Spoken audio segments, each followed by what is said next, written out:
2 video അയച്ചിട്ടുണ്ടെങ്കിലും ഒന്നും കൂടി അതിനെപ്പറ്റി പറയാം. സുദർശനത്തിന് ഈ കാച്ചാൻകുറിച്ചി അമ്പലമായിട്ട് ബന്ധമുണ്ട്. കാരണം ഇവിടെ കാച്ചാൻകുറിച്ചി ഭഗവാന്റെ കയ്യിൽ ചക്രമില്ല. ശങ്കായനമ, ചക്രായനമ, ഗദായനമ, പത്മായനമ 4 ആയുധങ്ങളാണല്ലോ ഭഗവാന്റെ.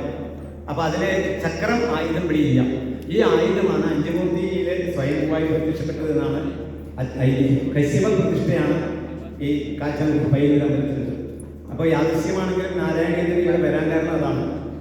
അപ്പോൾ ആ സുദർശനം ചക്രം സ്വയംഭൂവായിട്ട് ശ്രീ അഞ്ചുമൂർത്തി ക്ഷേത്രം ഇവിടെ ആലത്തൂരിന് സമീപം മംഗലം എന്ന് പറയുന്ന സ്ഥലത്ത് അഞ്ചുമൂർത്തി ക്ഷേത്രത്തിലെ സ്വയംഭൂവായിട്ട് പ്രത്യക്ഷപ്പെട്ടു എന്നാണ് ഐതിഹ്യം.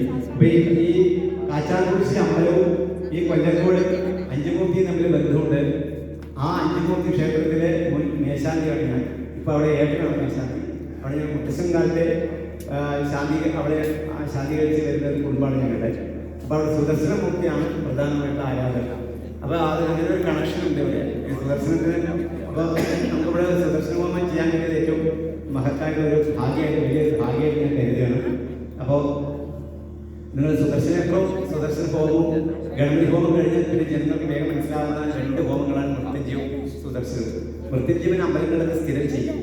ഈ സുദർശന ഹോമം അധികവും മാന്ത്രിക വിഷയത്തിലാണ് കേരളത്തിൽ ചെയ്തുവരുന്നത്.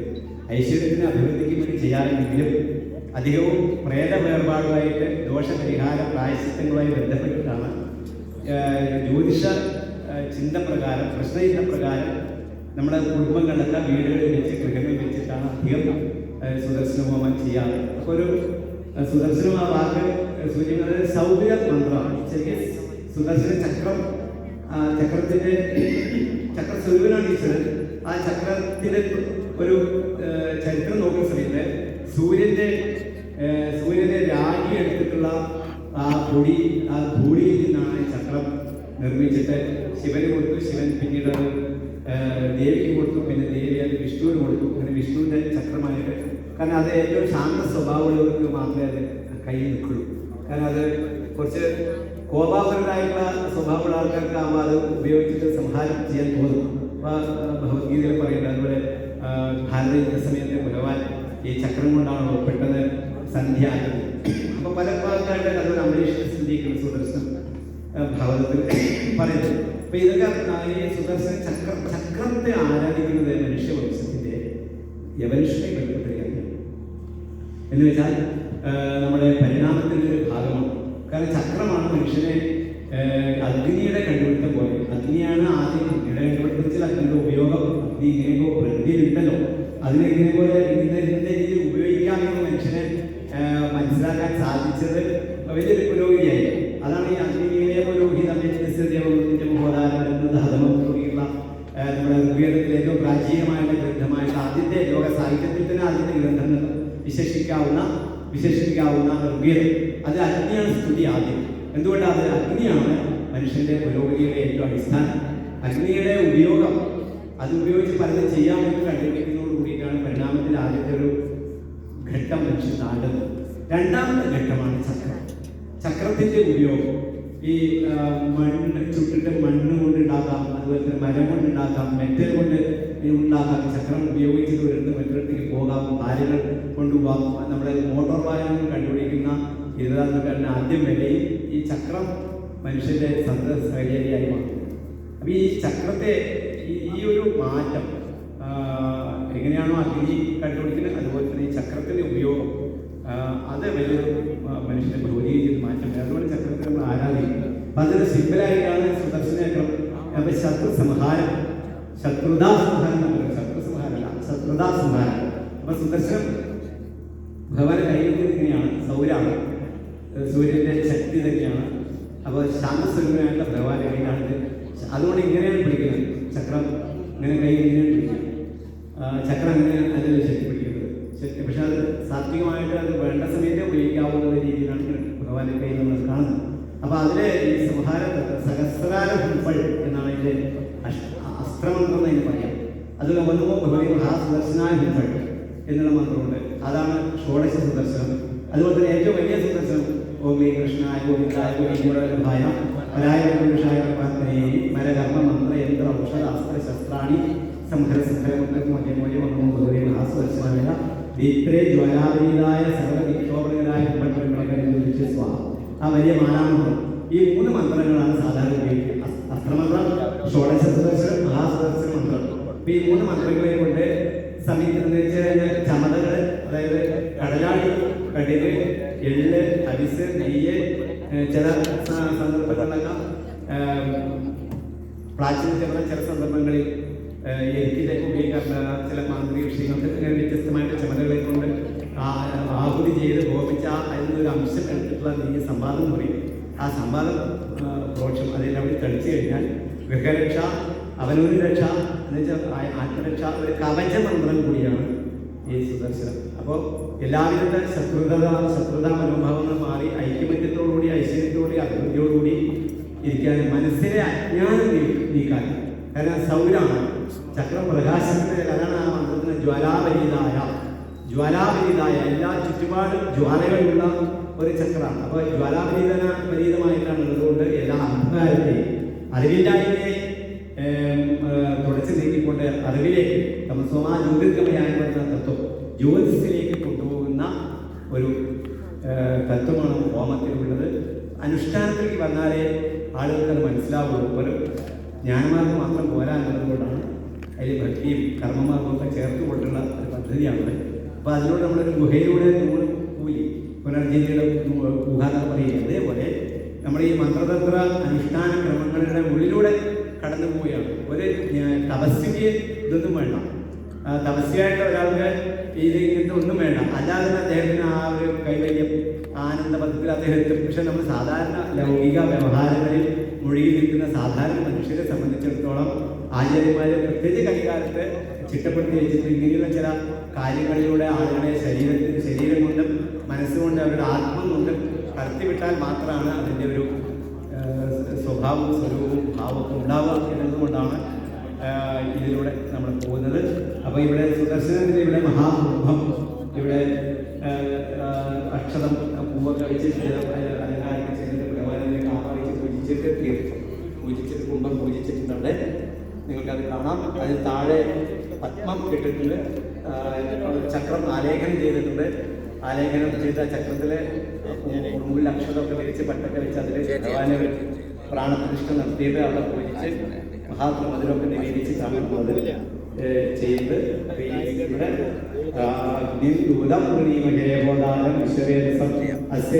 സുഹൃതെന്നാണ്. അപ്പോൾ അഗ്നി ഭഗവാനിലൂടെ നമ്മളെ സഹിത്യങ്ങളൊക്കെ തന്നെ ആഹുതി ഹവനം ചെയ്യുകയാണ്. ആ മന്ത്രങ്ങളൊക്കെ നമുക്ക് എല്ലാവർക്കും ചൊല്ലാം. ആത്മരക്ഷയ്ക്ക് വേണ്ടിയിട്ടുള്ള ചെയ്യുന്നത്. ഈശ്വരാനുഗ്രഹം ഉണ്ടാവട്ടെ. മഹാസുദർശനത്തെ നമഃ.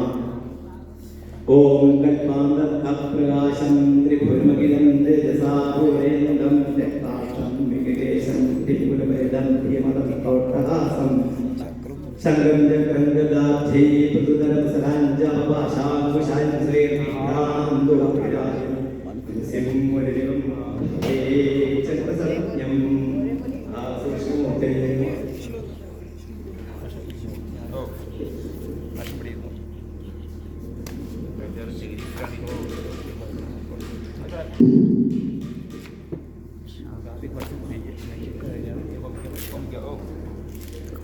ചമതന്തർക്കപ്രകാശം ത്രിഭുവനമഖിലം തേജസാ പൂരയന്തം രക്താക്ഷം പിംഗകേശം വിരൂലഭേദം ഭീമതം ശ്രോട്ടഹാസം ശംഖം ചക്രം ഗദാബ്ധൈ പൃഥുതരം സ്ലാഞ്ചാപഭാഷാനുശാൻ സ്വർവിദ്ധാനാം ദോർഭിരാദ്യം മനസ്സും ഓം സ്വാഹ ഓം ഭൂസ്വാഹ ഓം ഭുവസ്വാഹ.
भगवान् देवकी सुता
सर्वगसर्वविद्वानो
Surasena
Vasudeva Sayo Matyo Vasudeva Narayana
സജ്ജനങ്ങളെ, അഖില ഭാരതീയ നാരായണ ഉത്സവത്തിൻ്റെ കേരള യൂണിറ്റിൻ്റെ കേരള ഘടകത്തിൻ്റെ ആഭിമുഖ്യത്തിൽ സജ്ജനങ്ങളുടെ സഹകരണത്തോടുകൂടി നമ്മുടെ 14 ജില്ലയിലുമുള്ള നാരായണീയ പാരായണ സമിതികളുടെയൊക്കെ പങ്കാളിത്തത്തോടു കൂടിയിട്ട് ശ്രീ കാച്ചാംകുരിശി ഭഗവാന്റെ ആ തട്ടകത്ത് നടക്കുന്ന നാരായണീയ പാരായണ മഹോത്സവം ഇവിടെ ഇന്ന് അന്തർശേഷ ഗണപതി ഹോമത്തിന് ശേഷം ആ സുദർശന ഹോമത്തിന്റെ മന്ത്രങ്ങൾ കൊണ്ട് ആഹുതിയുടെ നിൽക്കുകയാണ്. ഇതിനെപ്പറ്റി പറയുമ്പോൾ ചിട്ടയായ പ്രവർത്തനത്തിലൂടെ കേരളത്തിലെ മുഴുവൻ സനാതന പ്രവർത്തകരെ അണിനിരത്തിക്കൊണ്ട് കൃത്യമായി സമൂഹത്തിന് സന്ദേശം കൊടുക്കുന്നുണ്ട്. അതാണ് അതിൽ ഏറ്റവും വലിയ മനസ്സിലാക്കേണ്ട കാര്യം. സമൂഹത്തിന് പുതിയ തലമുറയെ കാർന്നു തിന്നുന്ന ലഹരി, ആ ലഹരിയിൽ നിന്ന് മാറിയിട്ട് ഭക്തിയുടെ മാർഗത്തിലേക്കും കർമ്മത്തിന്റെ മാർഗത്തിലേക്കും ജ്ഞാനത്തിന്റെ മാർഗത്തിലേക്കും പുതിയ തലമുറയെ കൊണ്ടുവരാൻ വേണ്ടിയിട്ടുള്ള സമൂഹത്തിന് മഹത്തായ ഒരു സന്ദേശം നൽകാൻ കഴിഞ്ഞിട്ടുണ്ട് എന്നതാണ് ഈ പാരായണോത്സവത്തിന്റെ ഏറ്റവും വലിയ നേട്ടം. ഒരു ഭക്തി സാധാരണക്കാരിയുടെ ആൾക്കാർക്ക് വേണ്ടി ചെയ്യുന്നൊരു കാര്യമാണെന്നുള്ളൊരു ധാരണ മാറിക്കൊണ്ട് എല്ലാ വിഭാഗത്തിൽപ്പെട്ട എല്ലാ ഏജ് ഗ്രൂപ്പിൽപ്പെട്ട ആളുകൾക്കും ഈ നാരായണോത്സവത്തിന്റെ സന്ദേശം എത്തണം എന്നുള്ള ഒരു മഹത്തായ ദർശനം നൽകിയിട്ടുണ്ട്. അതുകൊണ്ടാണ് പക്ഷെ അത് നേതൃത്വം കൊടുക്കുന്ന അമ്മമാനാണോ മക്കളെ നന്നാക്കിയെടുക്കേണ്ടത്. അപ്പൊ ആ ഒരു ദർശനത്തിന്റെ അടിസ്ഥാനത്തിലാണ് നമ്മളെ കൂടിയിരിക്കുന്നത്. അപ്പൊ അതിന്റെ ഈ വിഗ്രഹം നാമസങ്കീർത്തനം കൊണ്ട് വളരെ പവിത്രമായിട്ടുള്ള ആ വിഗ്രഹം ഗുരുവായൂരിൽ ചേർന്ന തന്ത്രങ്ങളെ പോലെയുള്ള ആചാര്യന്മാര് അത് അതിന്റെ ചൈതന്യം വരുത്തി അത് കൊടുത്തുവിടുകയും ആ വിവിധ പ്രദേശങ്ങളിലൂടെ ഊരുവനം വെച്ച് നമ്മുടെ കൊല്ലങ്കോട് തട്ടുകളിലെത്തുകയും നമ്മുടെ ബഹുമാനപ്പെട്ട ആദരണീയ മാഷ് കണ്ണൻ മാഷ് ത്യാഗരാജസ്വാമികളുടെ നേതൃത്വത്തിൽ അദ്ദേഹത്തിന്റെ മുഖ്യ കാർമ്മികത്വത്തിൽ ഇവിടെ നമ്മുടെ ദേശം ഏറ്റുവാങ്ങുകയും നമ്മുടെ പ്രധാനപ്പെട്ട പെരുമാൾ കോവിൽ ലക്ഷ്മീനാരായണ പെരുമാൾ കോവിൽ 8 ദിവസത്തോളം അവിടെ വെച്ച് പൂജിച്ച് പ്രത്യേകിച്ച് നാരായണീയ പാരായണം മറ്റു കാര്യങ്ങളൊക്കെ ചെയ്ത് അങ്ങനെ നാമസങ്കീർത്തനം കൊണ്ട് തന്നെയാണ് അഭിഷേകം. ആന്തരികമായിട്ട് പഞ്ചഗവ്യവും ജലമൊക്കെ അഭിഷേകം ചെയ്യുന്നതിനോടൊപ്പം തന്നെ പ്രാധാന്യത്തിൽ ഇവിടെ ഇരിക്കുന്ന ഓരോ ഭക്തയിൽ അവർ പറയുന്ന ഉച്ചരിക്കുന്ന നാമങ്ങളൊക്കെ തന്നെ ഭഗവാന്റെ ശിരസിലൂടെ അഭിഷേകം ചെയ്യപ്പെടുകയാണ്. അങ്ങനെ അഭിഷേകം ചെയ്യപ്പെട്ട ഭഗവാന്റെ ആ ശക്തി അത് നമ്മുടെ ലോകത്തിന്റെ നന്മയ്ക്ക് വേണ്ടി ലോകാനുഗ്രഹത്തിന് വേണ്ടിയിട്ട് നമ്മൾ സമർപ്പിക്കുകയാണ്. അപ്പൊ ഈ ദേശത്തിന്റെ ഒരു സുഹൃതം കൂടിയാണ്. അത് നമ്മുടെ ആചാര്യനായിട്ടുള്ള മാഷലെ കണ്ണൻ മാഷലെ അല്ലെങ്കിൽ ത്യാഗരാജസ്വാമികളുടെ നേതൃത്വം, അതോടൊപ്പം തന്നെ പ്രകാശൻ സ്വാമിയുടെ നേതൃത്വം, ഇതിന്റെ ഭാരവാഹികള് അഹോരാത്രം എത്തിച്ചുകൊണ്ടുള്ള ആ ഒരു പ്രവർത്തനം വളരെ മാതൃകാപരമാണ്. അത് കേരളത്തിന്റെ മൊത്തം ആത്മീയമായിട്ട് ആധ്യാത്മികമായിട്ടുള്ള ഉദ്ഗ്രഥത്തിന് വേണ്ടി അത് ഭാരതത്തിന്റെ ജ്ഞാനത്തിന്റെ ഏകത്വം എന്ന് പറയുന്ന മഹത്തായ സന്ദേശം പ്രചരിപ്പിക്കുന്നതിന് വേണ്ടിയിട്ട് നമുക്ക് സമർപ്പിക്കാം. ഇതിന് ഈ ആചാര്യ വിഭാഗത്തിലൂടെ ഈ 7-8 ദിവസം ന്യായത്തിന്റെ ന്യായവേദി ഉള്ള ഇതിന് പ്രധാനമായിട്ട് ഇവർ 2 പേരെയും ഈ നമ്മുടെ ഇതിന്റെ പ്രവർത്തനങ്ങളിൽ അഭിനന്ദിക്കുകയും ബഹുമാനാനുഗ്രഹം ഉണ്ടാകുകയും പ്രാർത്ഥിക്കുകയും ചെയ്യുന്നു.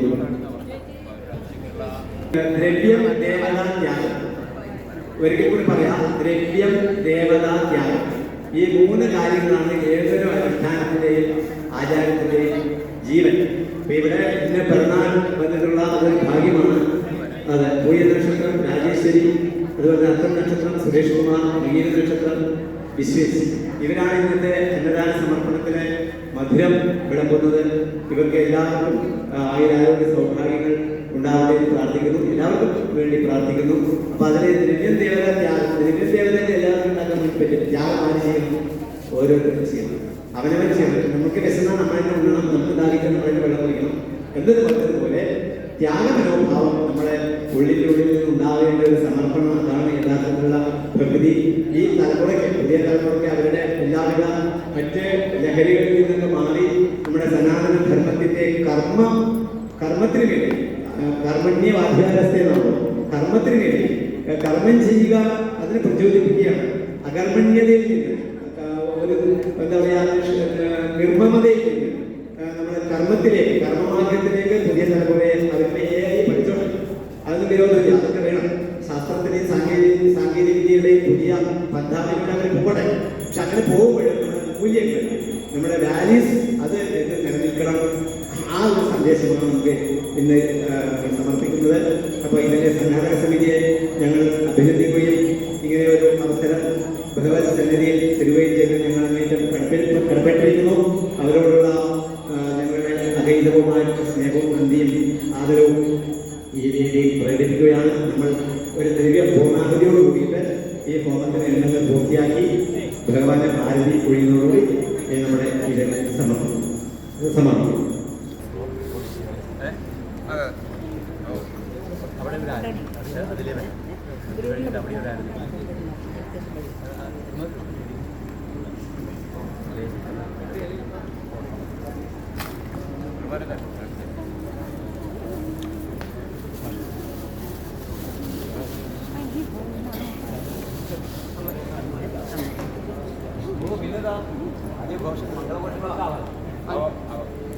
മംഗളഘോഷാവാം.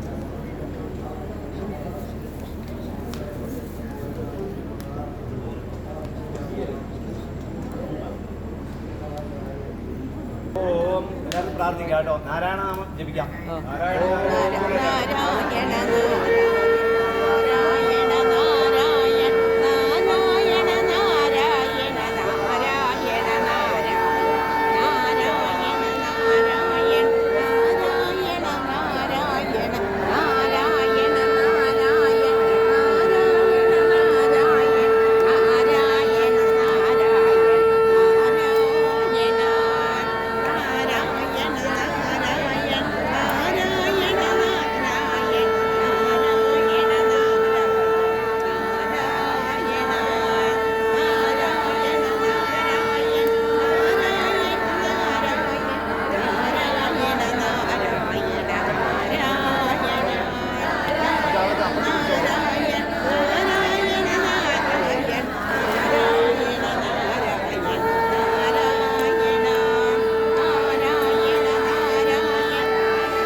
അറിയപ്പെടുന്ന തന്ത്രിയാണ്. നൂറുകണക്കിന് ക്ഷേത്രങ്ങളുടെ താന്ത്രിക രംഗത്തിലേക്ക് പാലക്കാട് നയിച്ചുകൊണ്ടിരിക്കുന്ന ഒരു വ്യക്തിത്വമാണ്. അദ്ദേഹം വളരെ കാലമായി ആധ്യാത്മിക രംഗത്ത് പ്രഭാഷണങ്ങളും അതുപോലെ തന്നെ ചണ്ഡികാഹോമങ്ങളും പ്രസക്തമായിട്ടുള്ള പരിപാടികൾ അവതരിപ്പിച്ചിട്ടുള്ള വ്യക്തിത്വമാണ്. നമ്മുടെ ഭാഗ്യമാണ് ഈ പരിപാടിയിൽ അദ്ദേഹത്തെ നമുക്ക് ലഭിച്ചത്. ഏറ്റവും കൂടുതൽ യാഗങ്ങൾക്ക് നേതൃത്വം നൽകിയിരിക്കുന്ന വ്യക്തിത്വമാണ് അദ്ദേഹം. നമ്മുടെ ഈ പരിപാടിയെ സംബന്ധിക്കുന്നു.